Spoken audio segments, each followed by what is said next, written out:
You know, some people would say that our current system is good because it gives us these majority governments that can efficiently introduce policies, and then the public knows who did it.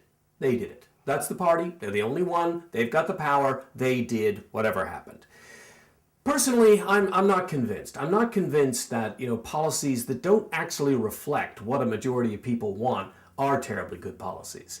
Again, democracy has some fundamental ideas that have evolved through debates over centuries, and one of them is let's get as many people in on the decision as we can. Our current system really fails. It creates this divisive dynamic of winner take all, of all or nothing. I don't think that's the kind of vision of democracy that British Columbians hold. I don't think that's what they want. I think they would prefer an approach that says, hey, let's get all our views out here. Let's bring all the different views to the table. I mean, we've got to make a decision at some point, but let's bring them in and let's hear what people have to say, and then let's take a vote. STV will definitely do that a lot better than our current system.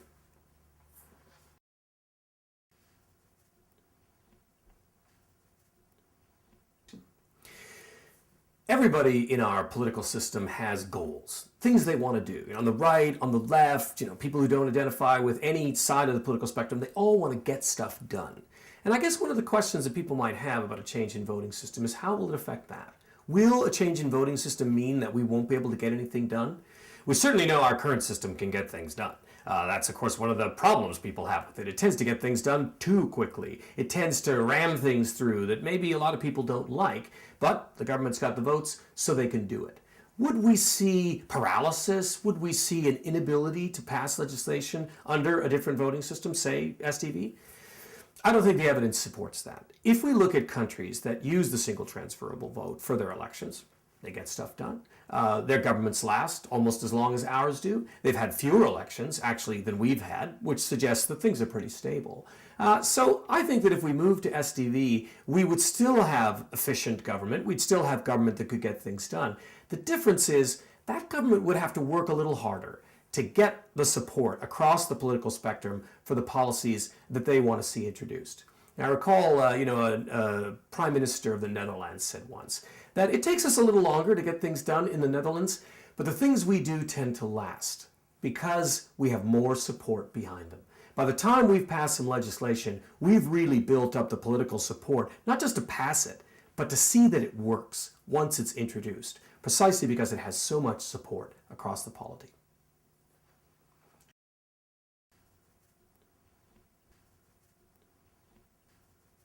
It's important to understand that when you change the voting system, you change the incentives that are there for the parties in terms of their behavior. Not all of them, but an important one. Under our current system, because 42% of the vote can turn into 60% of the seats, that's a powerful incentive for parties not to cooperate with each other, not to work together. In fact, under our system, because the parties go head-to-head in an all-or-nothing contest in every riding, anytime you work with your opponent, you're helping them, and you're hurting you. So why are we surprised that that's the kind of behavior we see?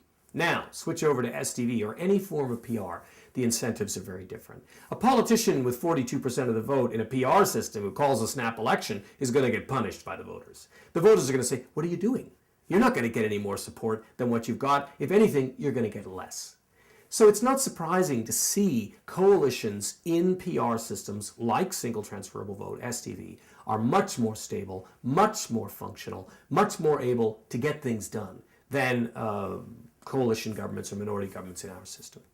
When we look at comparative elections across Western industrialized countries, one of the things we see right off the bat is that voters nowhere tend to give one party a majority of their support. It's interesting, our system, PR systems, very seldom do the voters say, yeah, we're all behind party X, we think they should have all the power. The difference is that under proportional systems, that means that no party tends to have a majority of the seats. So they have to work with someone else. They either have to work as a minority government, getting support for this or that policy from different parties. That often happens in places like Norway. Or they have to work as a coalition. They have to get another party to agree to work with them. Then they iron out the kinks of what it is they're going to do when they're in government. And then collectively, when they go to the polls, they're responsible for the results. That's one of the key differences. Our system tends to get these single-party majority governments. PR systems tend to have coalition or minority governments. So what are the results? Is there something remarkably different about coalition or minority governments? Not really. The coalition and minority governments tend to get stuff done. They tend to last their full term. They don't have any more elections than we do in Europe. So coalition governments are stable. Coalition governments manage to get their policies enacted. If anything, they're more stable than, say, a minority or a coalition in our system, precisely because those parties know going back to the polls isn't going to give them any bump, isn't going to give them any increase in their seats out of proportion with their votes.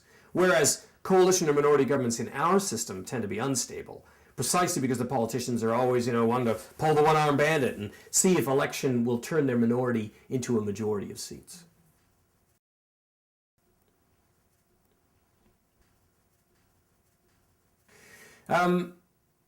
Questions of accountability are certainly important in politics. People don't just vote and then go away and that's the end of it. I mean, they want to see some results. And if they don't like the results, then they want to try to make those politicians accountable in some way. So which system's more accountable?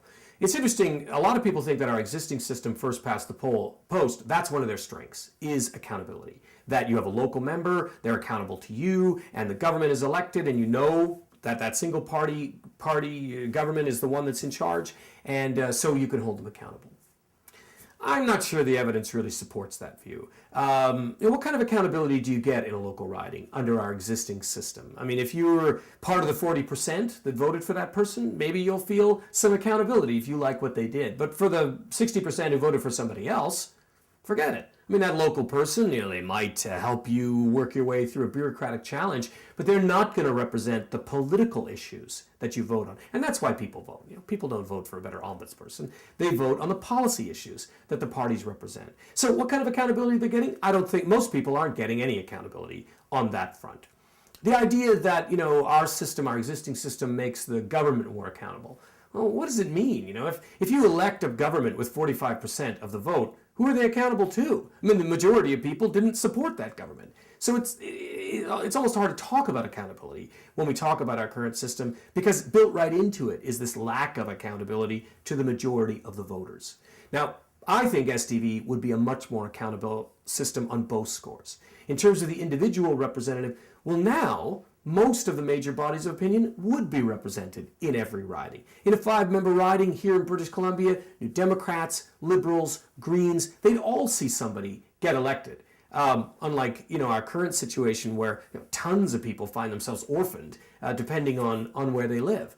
Again, with the government, a government that reflects a true majority of the voters, I think that's going to be a lot more accountable than a phony majority government, the majority governments that our system tends to elect. But here's the key thing: competition. If you don't like what somebody's done, how likely is it that you can get rid of them? That you could elect someone else who you think might do what you want? Our current system? No, not very likely. STV? Yes, I think much more likely, because it's more competitive. If people don't like what their party's doing, they stand a reasonable chance of being able to vote for someone else and be successful.